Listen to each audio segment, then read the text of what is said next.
দুদিন ধরে মুষলধারে বৃষ্টি। এই বৃষ্টিতে বাঙালির শ্রেষ্ঠ খাবারই থাকে খিচুড়ি, সঙ্গে বেগুন ভাজা, তার বদলে ডিমের অমলেট করেছি। রান্না করেছি একটু অন্যরকমভাবে, দেখতে থাকুন, আপনাদের ভালো লাগবে। 5 ফোড়ন, শুকনো লঙ্কা, কাঁচা লঙ্কা, তেজপাতা ফোড়নে দিয়েছি। 2টো বড় টমেটো টুকরো করে কেটে দিয়েছি। আদা রসুনের পেস্ট, একটু নাড়াচাড়া করে দিয়েছি 1 কাপ গোবিন্দভোগ চাল।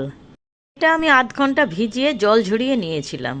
দিলাম 1 কাপ মুগ ডাল, এটাও আমি আগের থেকে শুকনো খোলায় ভেজে ধুয়ে নিয়েছি।